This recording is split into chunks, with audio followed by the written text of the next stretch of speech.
Boa noite, pessoal. Hoje nós vamos dar início ao minicurso de Etapas de uma Construção Residencial. Nós somos do 6º período de Engenharia Civil e as discentes responsáveis pela elaboração desse minicurso são Antônia Janaína Silva Martins, Jaqueline da Silva Moreira, Rosiane da Silva Paiva, Samara Laís Maia Bonfim e por mim, Caroline Vilar Guzmão.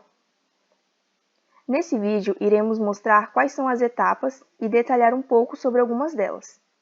Ainda nesse vídeo, iremos apresentar para vocês um memorial descritivo de uma construção residencial unifamiliar localizada em Porto Velho, Rondônia.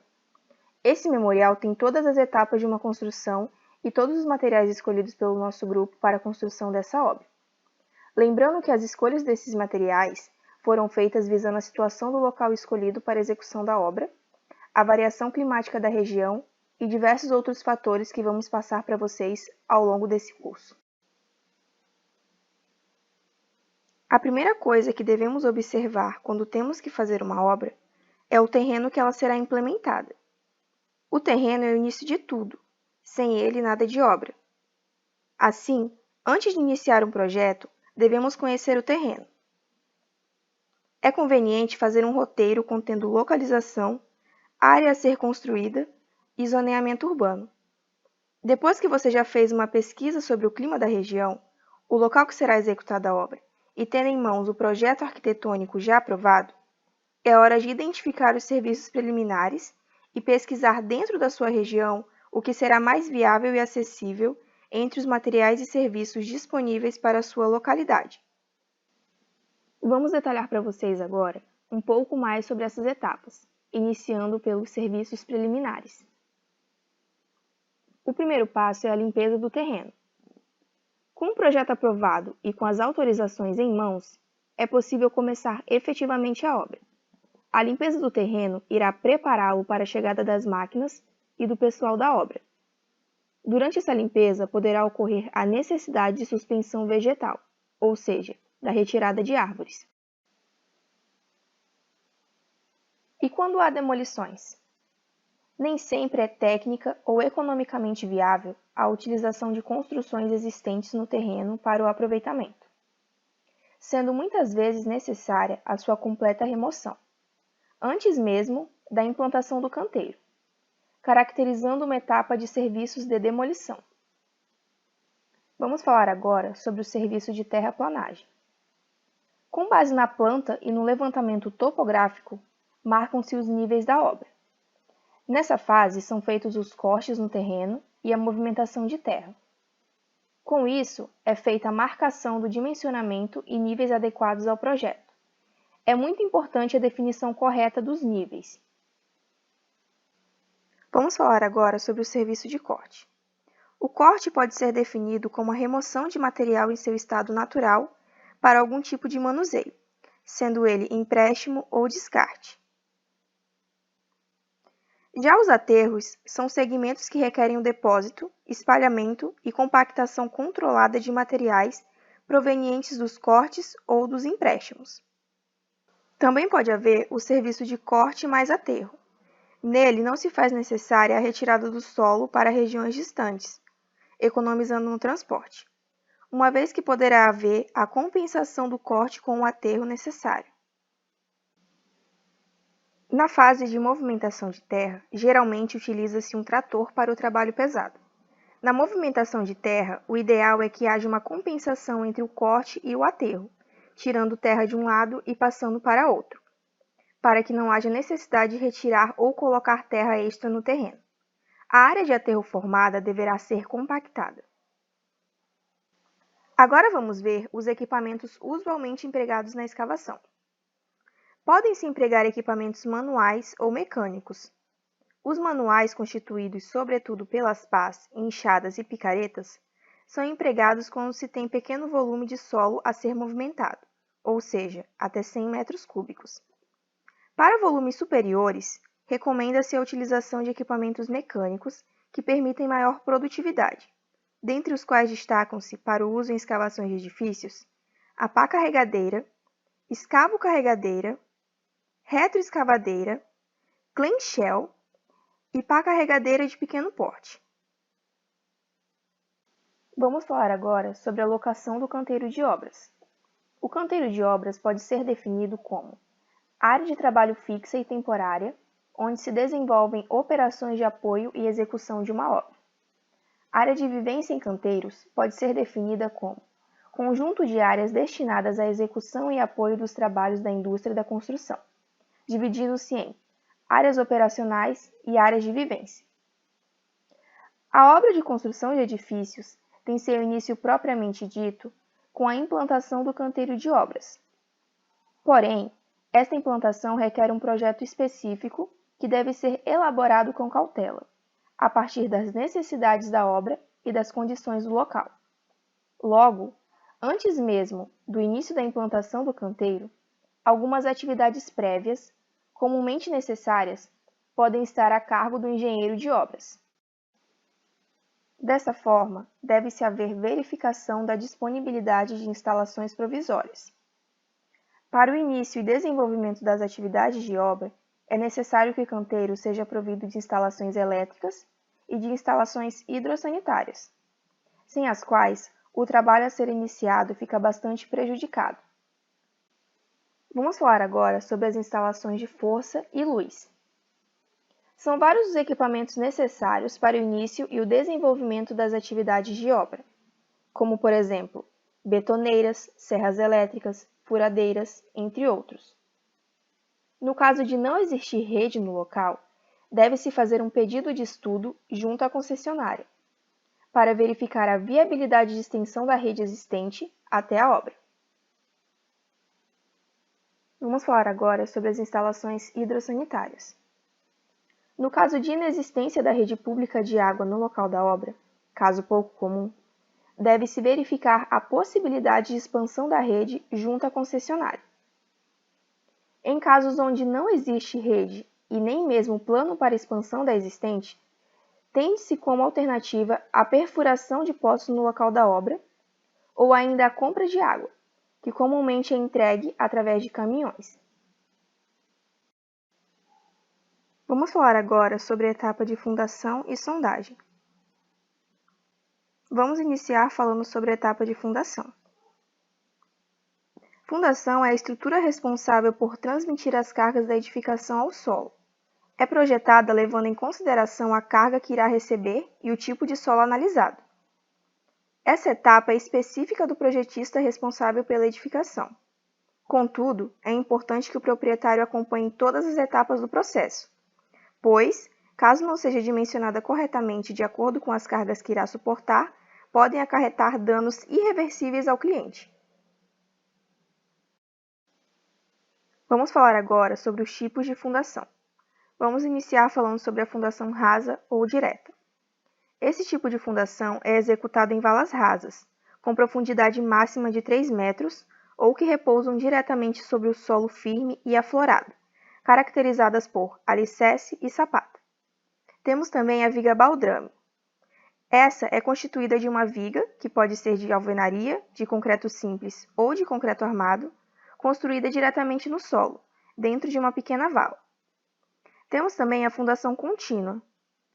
Aqui, os alicerces são executados de forma contínua, sob a linha de paredes de uma edificação, usando sistemas de alvenaria de tijolos maciços, sistemas de pedras argamassadas sobre o lastro de concreto simples, sistemas de alvenaria sobre laje de concreto armado ou o sistema de concreto ciclópico. Temos também a fundação indireta ou profunda.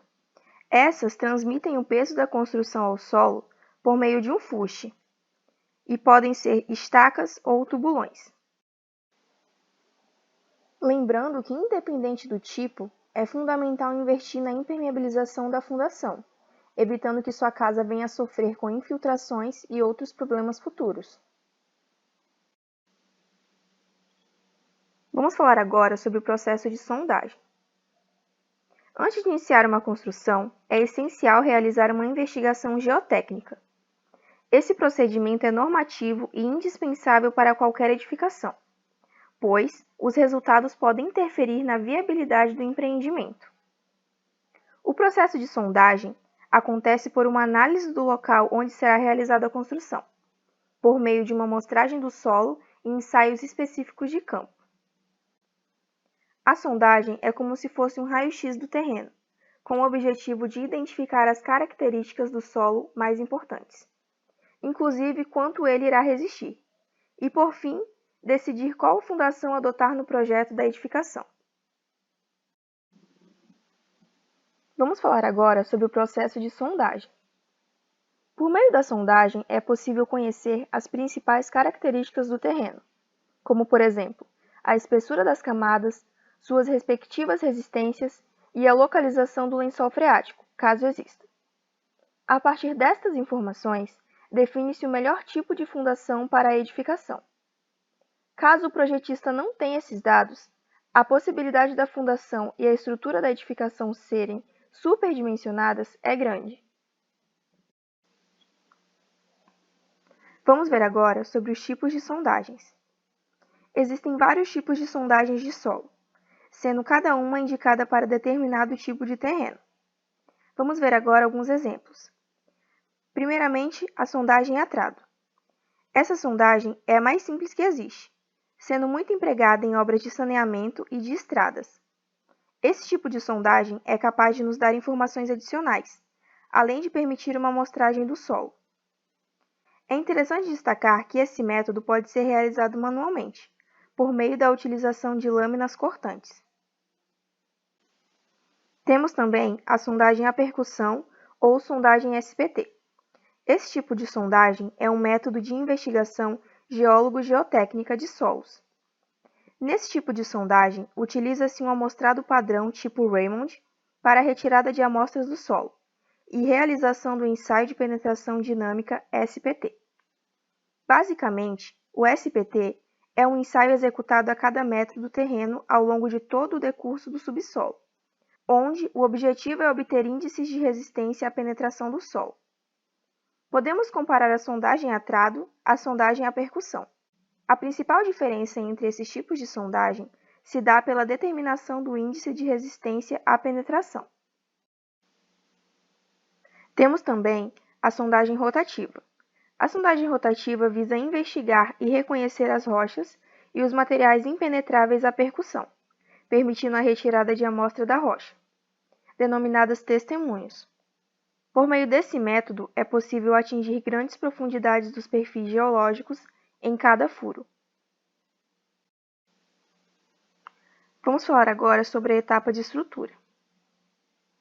A estrutura de uma edificação é o conjunto de peças destinadas a formar um alicerce rígido e resistente que possa suportar todas as cargas que agem sobre ele, como, por exemplo, paredes, pisos, telhado, móveis, pessoas, força do vento, peso da água da chuva, entre outros. Nas edificações, a estrutura mais comum é o concreto armado, aço ou madeira, cada uma com suas características particulares. Lembrando que, tradicionalmente no Brasil, a mais comum é de concreto armado. A estrutura da edificação é formada por pilares, vigas, vergas, lajes e fundações, de tipos variáveis, onde cada elemento possui características específicas. As sapatas e blocos são elementos da fundação. As lajes são placas que constituem o piso dos pavimentos e seu carregamento é perpendicular ao seu plano. As vigas são estruturas esbeltas que recebem o carregamento das lajes, onde as lajes são apoiadas sobre as vigas. Os pilares são elementos verticais que recebem o carregamento das vigas e o transferem para as fundações. O carregamento é ao longo do seu eixo. Já as vergas são peças de reforço de alvenaria em volta de esquadria. Vamos falar agora sobre a etapa de instalações elétricas. Uma instalação elétrica é composta por materiais elétricos como fios, cabos e disjuntores, que têm características coordenadas entre si e essenciais para o funcionamento de um sistema elétrico. Por isso, torna-se uma das etapas mais delicadas de uma obra e merece uma atenção especial. O projeto elétrico representará graficamente onde estarão as futuras instalações elétricas na edificação, indicando os pontos de iluminação, tomadas, interruptores, circuitos elétricos, posição do quadro de distribuição e dos dispositivos de proteção. Ele deve ser produzido antes da construção por engenheiro eletricista ou engenheiro civil e suportar o uso de todos os aparelhos e eletrodomésticos, como ar-condicionado, máquinas de lavar, chuveiros, televisores, dentre outros. Se a instalação elétrica não for bem feita e dimensionada, é possível sofrer com vários problemas, como fuga de corrente, sobrecarga e curto-circuito, aumentando os riscos de incêndio. Por isso, contrate profissionais habilitados e use materiais de qualidade. Vamos falar agora sobre as instalações hidrossanitárias. As instalações hidrossanitárias são os subsistemas de um imóvel que realizam a correta captação, transporte e armazenamento de fluidos. Fazem parte das instalações hidrossanitárias as instalações de água fria e de água quente, as instalações de esgoto sanitário, as instalações de águas pluviais e os sistemas de combate a incêndio. Vamos falar agora sobre a instalação de água fria.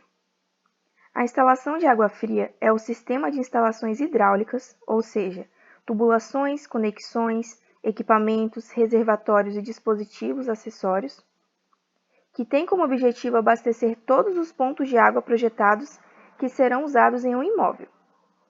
A rede de água fria abastecerá as pias, tanques, chuveiros, torneiras e outros pontos da residência. Vamos falar agora sobre o abastecimento de água.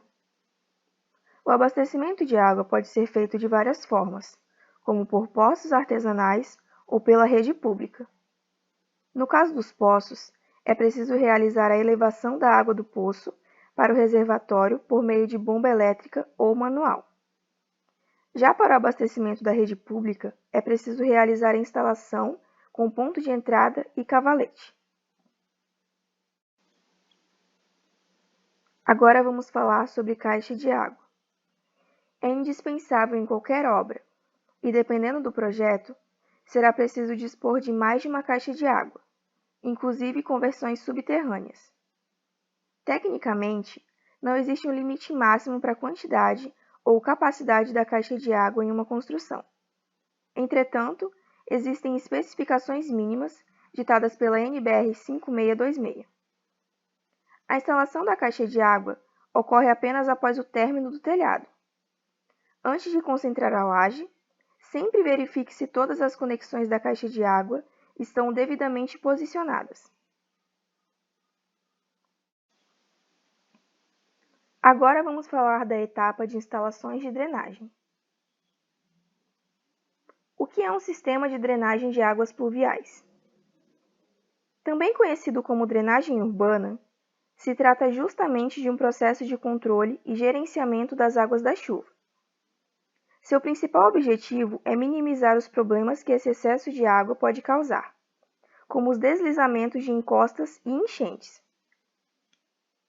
Com um conjunto de estruturas e instalações nas vias urbanas, esse sistema canaliza e direciona esse escoamento para canaletas, bueiros, galerias, entre outros. Assim, é possível direcionar para o tratamento da água e reaproveitamento. Vamos falar sobre os tipos de sistemas.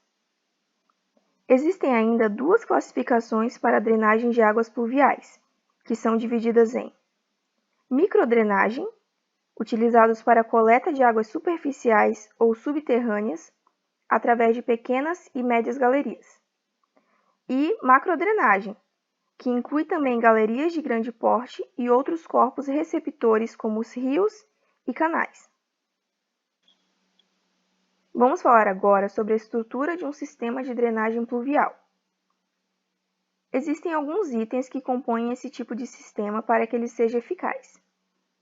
Vale citar que, ao elaborar o projeto, o responsável deverá levar em consideração o índice médio de precipitação na região, as estruturas já existentes de drenagem, as características e a permeabilidade do solo, o projeto de pavimentação do local a ser abrangido pelo estudo, entre outros pontos. De qualquer forma, os principais elementos desse sistema incluem guia ou meio-fio, sarjeta, galerias de drenagem, bueiros ou bocas de lobo, trincheiras e valas, postos de visita e dutos de canalização. Vamos falar agora sobre a etapa de alvenaria de vedação. O que é a alvenaria de vedação e como ela funciona?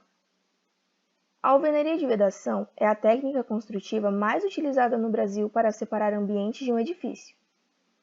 Geralmente é constituída por blocos cerâmicos ligados por uma argamassa comum, ou seja, feita de cimento, areia e água, preparada no local. Nessa modalidade, a alvenaria é projetada apenas para resistir às cargas do próprio peso e funciona para fechar a edificação e dividir os ambientes internos, ao interligar os pilares e as vigas das estruturas de concreto. Quando usada para fechar a edificação, ou seja, na parte externa, a alvenaria precisa apresentar características específicas, tais como resistência à umidade, as variações térmicas e a pressão do vento, diminuição da poluição sonora no ambiente, dentre outros. No caso das paredes internas, o isolamento acústico também é essencial, mas é importante que seu peso não seja muito elevado para que não demandar uma estrutura muito robusta e, consequentemente, com custo elevado. Agora vamos falar sobre os materiais utilizados. Os materiais utilizados para a execução da argamassa de ligação da parede de alvenaria são geralmente a areia, o cimento e a água. Os tipos de cimento e areia podem variar conforme a resistência e a propriedade que se deseja obter nas juntas de assentamento. Nesse caso, deve-se procurar o traço, ou seja, a proporção ideal para evitar patologias futuras na construção. Os blocos cerâmicos, também conhecidos como tijolo baiano, bloquinho ou blocão, mais comercializados têm larguras de 9, 11,5, 14 ou 19 centímetros e comprimento de 19, 24, 29 ou 39 centímetros. Os furos podem variar conforme a qualidade e o fabricante dos blocos. Pode-se optar também por utilizar blocos de concreto, que proporcionam melhor conforto acústico e quebram menos, mas são mais pesados e mais difíceis de serem manuseados. Agora, nossa colega Rosiane vai dar continuidade ao minicurso, mostrando as próximas etapas construtivas. Impermeabilização. O que é uma impermeabilização na construção civil e para que ela serve? A impermeabilização na construção civil trata-se de um procedimento adotado com o objetivo de vedar, de colmatar ou de selar os materiais porosos e suas possíveis falhas, que são causadas por defeitos técnicos ou por momentos estruturais durante a execução. A aplicação do procedimento é feita com diferentes composições, a fim de evitar a ação das intempéries a partir de infiltrações em qualquer parte da obra. Quando o responsável pela construção não valoriza essa etapa, ele coloca toda a estrutura e vários outros elementos totalmente à mercê de patologias, como bolor, oxidação, manchas e deterioração de peças. Vale destacar que um projeto de construção civil contempla vários projetos, como acabamento, hidráulica e elétrica, e precisa contemplar igualmente um projeto de impermeabilização. No dia 17 de outubro de 2010, a nova norma ABNT-NBR 9575 de 2010 entrou em vigor. Ela estabelece as recomendações e as exigências relativas à seleção e ao projeto de impermeabilização.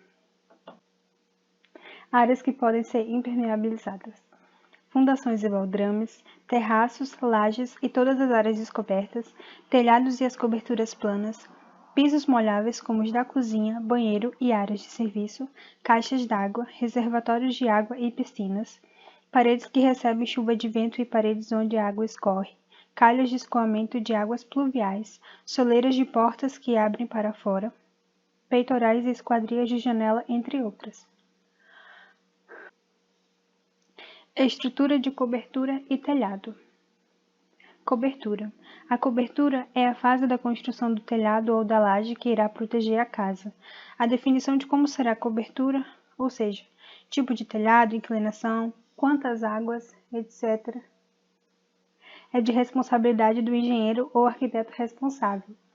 É essencial que essa etapa seja muito bem planejada e executada para evitar goteiras, infiltrações e outros prejuízos. A inclinação do telhado também é um ponto que merece atenção porque influencia diretamente no encaminhamento das águas das chuvas.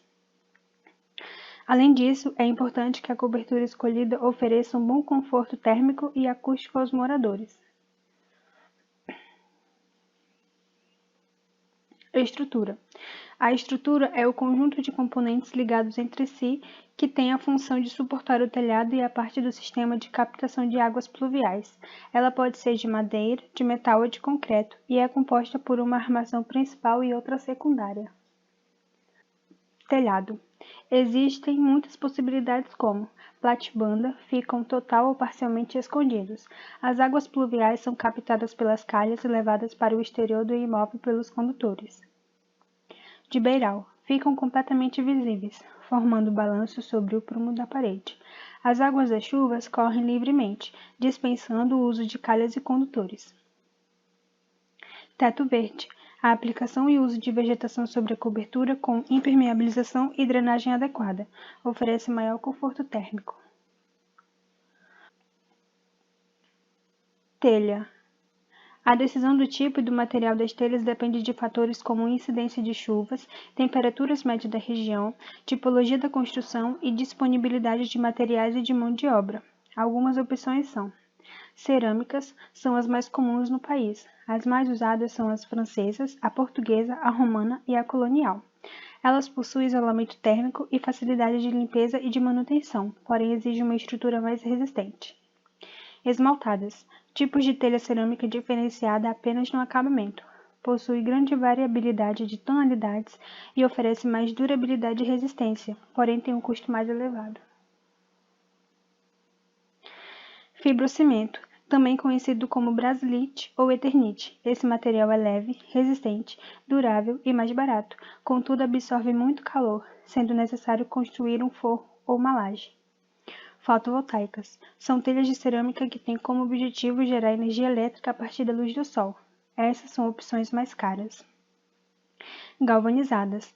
Altamente duráveis e resistentes. As telhas são fabricadas em aço e revestidas com alumínio e zinco, impedindo a corrosão e a formação de ferrugem.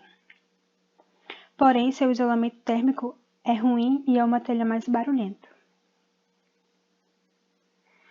Esquadrias. Esquadrias é o nome genérico usado em projetos para descrever portas e janelas e tudo o que os compõe, como batentes e folhas. Costumam corresponder entre 9% a 18% do valor total da obra. Elas precisam ser escolhidas com bastante cuidado, considerando a durabilidade do material e também as funções que o elemento terá no espaço, como proteger do sol e da chuva, isolar acusticamente, decorar e etc. Principais tipos de esquadrias. Além do material, as esquadrias também podem variar conforme a abertura. De abrir. Está entre os modelos mais comuns de portas e janelas. Existem modelos com regulagem de passagem de ar, em geral, não permitem o controle da ventilação. De correr, permitem o controle do fluxo de ventilação e não se movem com o vento, além de ter uma manutenção simples e alta durabilidade. Basculante. Exige pouco espaço e há controle do fluxo de ar, mas o uso de cortinas é prejudicado. Pivotante. É uma porta mais elegante e bonita, dispensando dobradiças e ficando fixa no batente com 2 pivôs que faz movimentos giratórios. Costuma ser usada na entrada da residência e tem larguras maiores que o padrão. Camarão. Tipo de porta parecida com o modelo sanfonado, porém apenas com 3 dobradiças e com folhas mais espessas. É indicada para ambientes pequenos. Balcão. Porta que abre para sacadas, terraços ou varandas. É composta por 2 folhas com ventilação que são instaladas do lado de fora e mais 2 folhas do lado de dentro que trazem iluminação ao ambiente. Veneziana. Porta que permite a ventilação nos ambientes, pois tem várias aberturas horizontais, mais usadas em sacadas ou em locais sem muita circulação de ar. Revestimentos. Os revestimentos garantem conforto e melhoram a decoração dos ambientes e podem ser usados nos pisos e nas paredes. Para que o acabamento tenha uma boa qualidade, é importante se atentar ao reboco, embolso e chapisco. O chapisco é a camada mais grossa e áspera de argamassa aplicada sobre a parede diretamente em contato com os tijolos. Ela dá à parede mais atrito para que possa receber as camadas seguintes de revestimento e acabamento, segurando o material com aderência. O embolso faz com que a superfície da parede se torne mais nivelada, permitindo a aplicação correta do reboco, além de favorecer a impermeabilização da parede. Geralmente é composto por água, cimento, areia e cal. O reboco é a etapa final de acabamento com argamassa. Depois dele, a parede ficará plana e lisa para receber as camadas de tinta ou a aplicação dos revestimentos.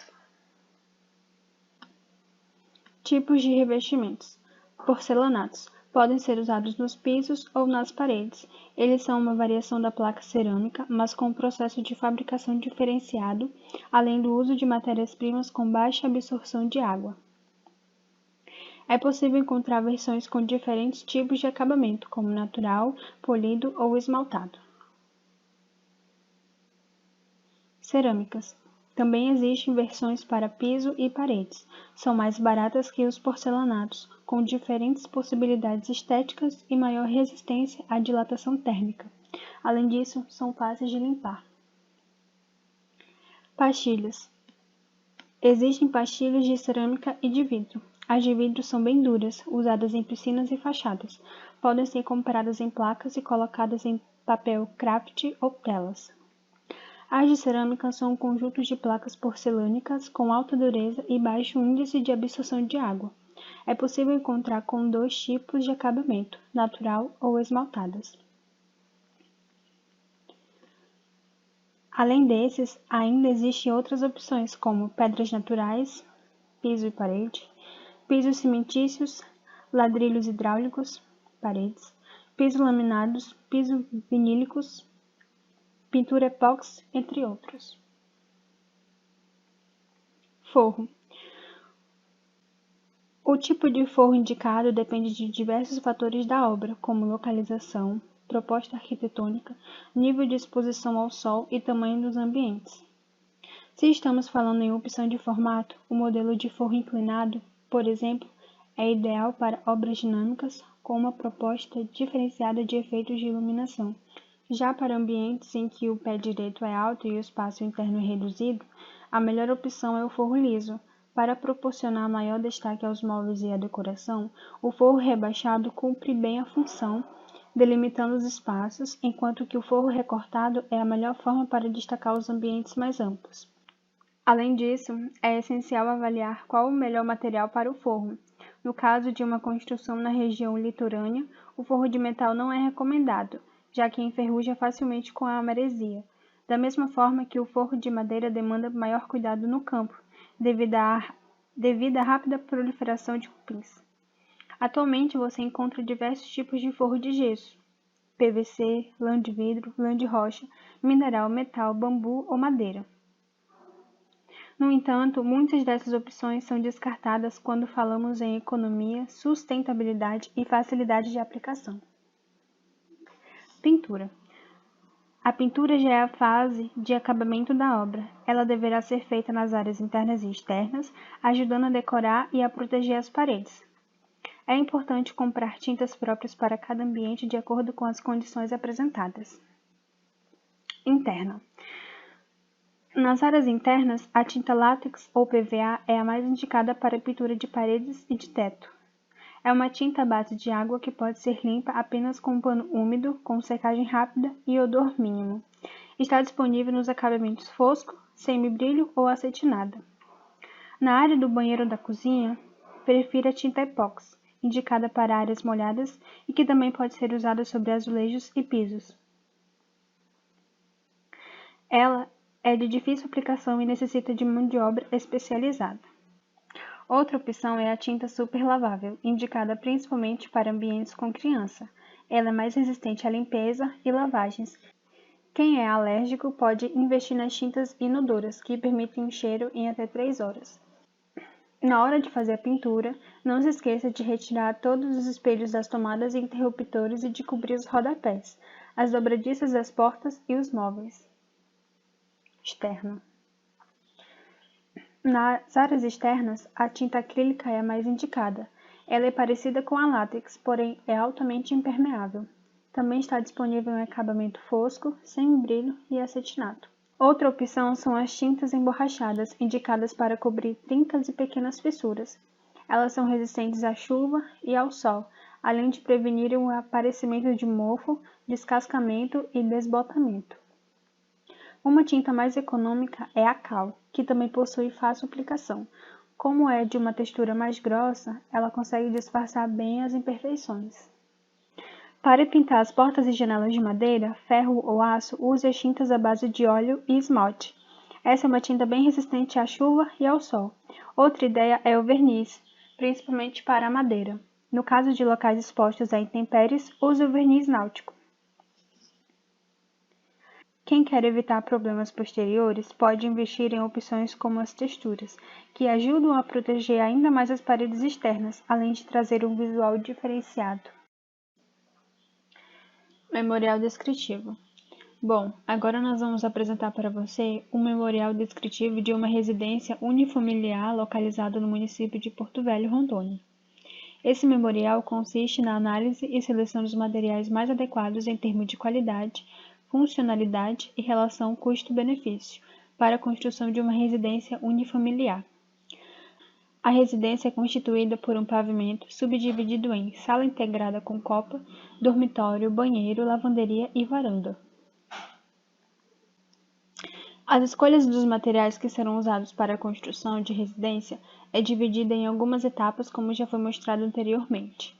Agora iremos mostrar quais foram os materiais escolhidos por nós para uma construção de uma residência para uma família de classe média localizada em Rondônia. A primeira etapa são de serviços preliminares. Demolições. Para a execução desta etapa, é importante seguir a NR 18, referente às condições de segurança e saúde no trabalho na indústria da construção. Artigo 18.5.1. Como a obra é de pequeno porte, será necessário ser feita somente a limpeza no terreno. Para este efeito, será utilizar escavadeiras para escavar ou remover entulhos. Para este tipo de serviço, nós utilizamos as escavadeiras, que tem um valor médio de R$ 120 para uma área de até 100 metros quadrados, pois tem redução de custos e aumenta a produtividade da obra. Instalações provisórias e de canteiro de obra. Segundo a NR 18.4, que trata sobre as condições de segurança e saúde no trabalho na indústria da construção, é fundamental ter portão de veículos para a passagem de veículos que entrarão na obra no decorrer de todo o período de execução. Água potável, pois é obrigatória a existência de local adequado para as refeições, seja para a limpeza de ferramentas de trabalho e de pisos e calçadas. Energia elétrica para iluminação, higiene pessoal, utilização de máquinas, ferramentas, computadores e internet, além do serviço de vigilância da obra, utilizada para o consumo das equipes técnicas e administrativa. Para a realização do canteiro de obras, de acordo com a NR 18, que trata sobre as condições de segurança e saúde no trabalho na indústria da construção, para os operários executarem uma obra, é necessário ter um lavatório e um vaso sanitário para cada 10 operários e um barracão de apoio. Os materiais utilizados para essa etapa são lavatório, que custa, em média, R$ 17,84 a unidade, pois supre as necessidades básicas, tem alta resistência e é de fácil instalação. E um vaso sanitário para a caixa acoplada, que custa em média de R$ 79,90 a unidade, pois supre as necessidades básicas, é produzido em cerâmica e possui sistemas de descarga e válvula. Placa indicativa da obra.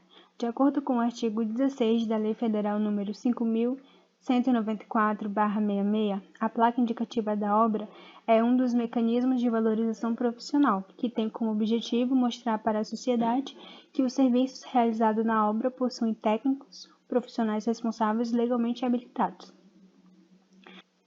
Para esta etapa foi utilizada uma placa de 1 por 0,50 metros de PVC com o nome do profissional, título profissional, registro e atividade técnica. A placa indicativa tem valor médio de R$ 60 a unidade, pois é obrigatória a colocação e manutenção de placas visíveis e legíveis ao público. Serviços em terra. Aterro. Para a execução do aterro, segundo a NBR 5.681, que trata do controle tecnológico da execução de aterros em obras de edificações, de acordo com a espessura da viga baldrame, foi necessário usar 1 metro cúbico de cascalho fino. O cascalho fino custa em média de R$ 35 o metro cúbico, pois tem melhor compactação, melhor estabilidade e o custo mais acessível. Fundações e sondagem. Sondagens.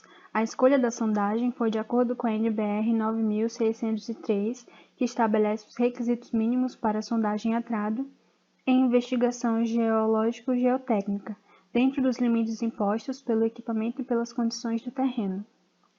Para fazer a sondagem, foi utilizado o trado helicoidal, um tipo de amostrador de solo. Custa em média de 100 a 150 metros cúbicos, pois é mais econômico e rápido e prático de se realizar. Fundações. Para a execução desta etapa, é muito importante seguir a NBR 6.122, que trata sobre projeto e execução de fundações. Como a obra referida é de pequeno porte, a fundação será feita apenas com a viga baldrame, que se trata de uma fundação rasa constituída de concreto armado. Para esta finalidade, os arranques devem ser dispostos e travados diretamente na armadura da viga baldrame antes da concretagem. Estrutura. Concreto armado. Definido como a base de toda a estrutura da obra, por ser o arranjo estrutural mais comum na casa dos brasileiros e por possuir custo básico, é uma ótima escolha pela combinação do concreto, que é altamente resistente à compressão, com o aço, que é resistente à tração. Nesse sistema, a carga dos telhados e da laje, ou seja, que neste projeto será necessário sobre o banheiro onde ficará a caixa d'água, e da caixa d'água, que é distribuída para as vigas, colunas e, por fim, para a viga baldrame, ou seja, a alvenaria é de vedação, o que é juntamente justificado com as escolhas dos blocos cerâmicos. Para escolhas das barras e fios de aço, deve-se atentar à NBR 7.480, escolhendo a categoria adequada para atender às propriedades mecânicas do material destinado à armadura de concreto armado. Serão utilizados os vergalhões do aço CA50 de 12,5 mm e 16 mm, encontrado na tabela SINAP, por possuírem resistências e diâmetro recomendáveis e por serem mais usuais. O aço CA custa em média de 5,38 kg, pois tem usabilidade, custo e resistência. A escolha do concreto foi de acordo com a NBR 8.953, em que classifica os concretos com classe de resistência inferior a C20 como não estruturais. Além disso, a resistência estipulada do bloco de concreto para este projeto é de no mínimo 30 MPa, que será utilizado na fundação, nos pilares, lajes e vigas. Levando em conta essas informações para a escolha deste material, o menor custo encontrado foi do concreto usinado bombeável, com classe de resistência C30, com brita 0 e 1, slump igual a 100, mais ou menos 20 mm, exclui serviço de bombeamento, da NBR 8.953. Disponível na tabela SINAP de maio de 2020, contendo preços de insumos desonerados do estado de Rondônia.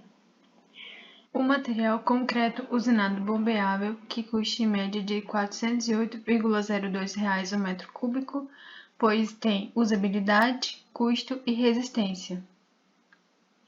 E com isso, encerramos o módulo 1 do curso de etapas de uma construção residencial.